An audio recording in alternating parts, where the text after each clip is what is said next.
Bienvenue à cette formation qui vous permettra de démystifier pour vos clients le système multicouche dans le port de vêtements pour les activités extérieures. Le système multicouche est la stratégie rappelant les pleurs d'oignon consistant à combiner de 2 à 4 couches de vêtements en fonction de la saison, des conditions climatiques, l'activité, l'intensité de l'effort et du degré de transpiration du client. L'objectif est d'utiliser les bons vêtements dans le bon ordre pour maintenir une température confortable. Il est important de se rappeler qu'il ne s'agit pas d'une formule unique. Il faudra plutôt prendre en compte les points énumérés plus haut et d'ajuster en conséquence. Débutons avec la couche de base. Communément appelée le sous-vêtement, la couche de base est la plus importante du système multicouche. Portée directement sur la peau, son rôle est de vous garder au sec. Elle doit donc absorber la transpiration tout en l'évacuant vers l'extérieur du tissu et sécher rapidement pour éviter toute sensation de froid. Elle joue donc le rôle de régulateur de chaleur corporelle. Différentes fibres sont utilisées pour confectionner les couches de base, soit la fibre synthétique comme le polyester ou le polypropylène, la fibre naturelle comme la laine de mérino et une fibre hybride qui combine le synthétique et le mérino. Les couches de base en fibre synthétique sont idéales pour évacuer la transpiration tout en absorbant très peu d'humidité et sèchent rapidement. Elles offrent également plus d'élasticité que les sous-vêtements en laine. Cependant, elles peuvent absorber les odeurs, bien que la plupart contiennent un traitement antibactérien pour contrer celles-ci. Elles sont également plus durables et résisteront mieux aux frottements qui peuvent être créés par un sac à dos lourd lors d'une randonnée. Elles seront un bon choix pour des activités plus intenses ou plus cardiovasculaires. Les vêtements en coton, comme un T-shirt, sont à oublier puisqu'ils absorbent l'humidité et prennent du temps à sécher, ce qui cause de l'inconfort tout au long de l'activité. La couche de base en laine mérino est légère et chaude. Ayant une bonne capacité d'évacuation de l'humidité, ces couches de base conservent une bonne propriété isolante même lorsqu'elles sont mouillées. Il faut aussi savoir qu'elles mettent plus de temps à sécher, mais retiennent très peu d'odeur, alors que la laine mérino a des propriétés antimicrobiennes. Elles sont moins durables contrairement à leurs rivaux synthétiques et sont également plus dispendieuses. Elles seront un bon choix pour les activités de faible intensité. Quant aux sous-vêtements hybrides composés d'un mélange de synthétique et de mérino, c'est le meilleur des deux mondes. Il combinera certaines propriétés uniques aux deux types de matériaux, soit du séchage rapide et de l'absorption d'humidité minimale du synthétique, aux propriétés de chaleur de la laine. Les sous-vêtements de cette catégorie seront plus durables et offriront un certain degré de protection antimicrobienne. Enfin, il sera également important de considérer l'ajustement de la couche de base. Ce sera le plus important en termes de rétention de chaleur et de confort. Bien qu'une coupe ample puisse être souhaitable, par exemple lors d'un jogging matinal un jour d'été, cette même coupe ne sera pas idéale lors d'une activité hivernale car elle laissera la chaleur s'échapper. Pour améliorer le confort, il y aura aussi une autre caractéristique à prendre en compte, à savoir les coutures.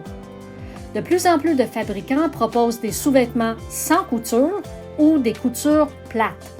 Celles-ci apportent un confort supplémentaire qui peut être non négligeable lors d'une journée d'activité. Toutes ces couches de base font tout aussi bien le travail de gestion de l'humidité. Cependant, il existe différentes épaisseurs ou poids selon l'activité du client, que ce soit un sous-vêtement léger, moyen ou lourd.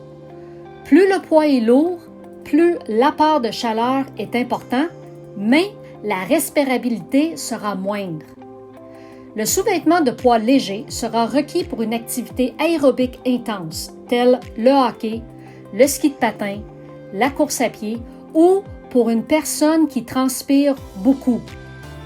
Le poids moyen sera utilisé pour une activité d'intensité moyenne, telle le ski de fond, la raquette, le cardio plein air ou la marche active.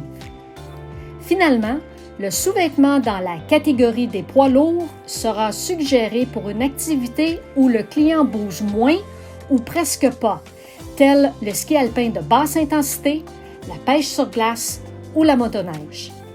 Il faut également tenir compte du taux de transpiration du client et ajuster la sélection en conséquence. Passons maintenant à la couche intermédiaire ou la deuxième couche. Son rôle est d'isoler le corps ou de retenir sa chaleur.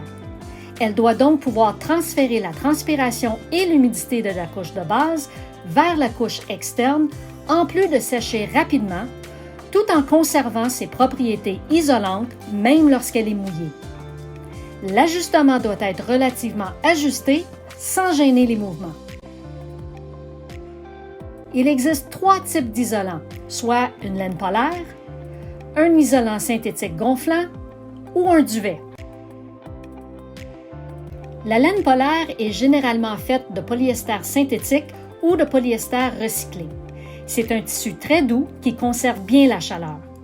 Un vêtement intermédiaire en laine polaire est très respirant et sèche rapidement tout en évacuant la transpiration et l'humidité. Son grand désavantage est qu'il résiste mal à l'eau et au vent. Un vêtement intermédiaire en molleton sera le choix idéal pour les températures humides et pour les activités demandant un effort physique intense, comme le ski de fond, le ski alpin ou le patin. L'isolant synthétique gonflant est plus chaud qu'une laine polaire et conserve sa chaleur même s'il est mouillé. Il a également un temps de séchage rapide, toutefois, il transfère l'humidité moins rapidement. Ce sera un bon choix pour les activités de basse intensité ou encore pour se réchauffer en temps d'arrêt en ski de fond, par exemple. Les vêtements intermédiaires en duvet, de leur côté, ont pour avantage d'être très légers, compacts et extrêmement chauds, tout en étant respirants. Leur grande force est qu'ils sont très durables. Du côté des désavantages, un vêtement intermédiaire en duvet perd ses capacités isolantes lorsqu'il est humide, ce qui veut dire qu'il évacue mal la sueur qui s'accumule et peut provoquer des odeurs. Il est aussi plus dispendieux à l'achat et demande plus d'entretien que la laine polaire. Un vêtement intermédiaire en duvet sera plus efficace par temps froid et sec et est recommandé pour les activités ne demandant pas de grand effort physique, comme par exemple une promenade en ville ou au chalet. C'est le vêtement idéal à prévoir lorsqu'on s'arrête pour une pause durant une activité exigeante physiquement, comme par exemple la pause repas durant une randonnée en ski de fond. Enfiler un vêtement intermédiaire en duvet permettra de conserver la chaleur personnelle. Parlons enfin de la couche extérieure, souvent appelée la coquille. Portée par-dessus les deux autres, elle a pour rôle de protéger la personne des intempéries telles que le vent, la neige ou la pluie et d'évacuer la transpiration. Une bonne couche extérieure doit donc être imperméable ou déperlante, tout en laissant échapper l'humidité intérieure.